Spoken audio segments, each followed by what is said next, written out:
অবিশ্বাস্য নাটকীয়। শেষ মুহূর্ত পর্যন্ত টান টান উত্তেজনার পর অবশেষে জাপানকে 2-1 গোলে হারিয়ে পরের রাউন্ডে উঠে গেল ব্রাজিল। কিন্তু যারা শুধু স্কোর দেখেছে তারা আসল গল্পটা জানে না।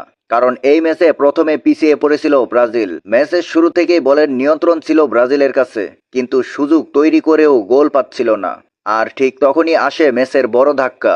ম্যাচের 29 মিনিটে জাপানের কাইসু সানু গোল করে জাপানকে 1-0-তে এগিয়ে দেন। দ্রুত আক্রমণ থেকে আসা এই গোল মুহূর্তের মধ্যেই পুরো ম্যাচের চিত্র বদলে দেয় কাইসু সানু। প্রথমার্ধ শেষ হয়ে জাপানের এগিয়ে থাকা অবস্থায় দ্বিতীয়ার্ধে একদম অন্যরকম ব্রাজিল। একের পর এক আক্রমণ, বক্সের ভেতরে চাপ আর গোলের খুঁজে মরিয়া হয়ে উঠে সেলেসাওরা। অবশেষ ম্যাচের 56 মিনিটে কর্নার থেকে আসা আক্রমণে হেড করে গোল করেন ক্যাসেমেরো। স্কোরলাইন 1-1। পুরো স্টেডিয়াম যেন আবারও জেগে ওঠে। এরপর ব্রাজিল আবারও কয়েকটি সুযোগ তৈরি করে। আক্রমণের চাপ বাড়তে থাকে, কিন্তু জাপানের গোলরক্ষক ও ডিফেন্স কয়েকটি সম্ভাবনাময় আক্রমণ ঠেকিয়ে দেয়। ম্যাচ তখন অতিরিক্ত সময়ের দিকে যাচ্ছে বলেই মনে হচ্ছিল। তারপর আসে সেই মুহূর্ত।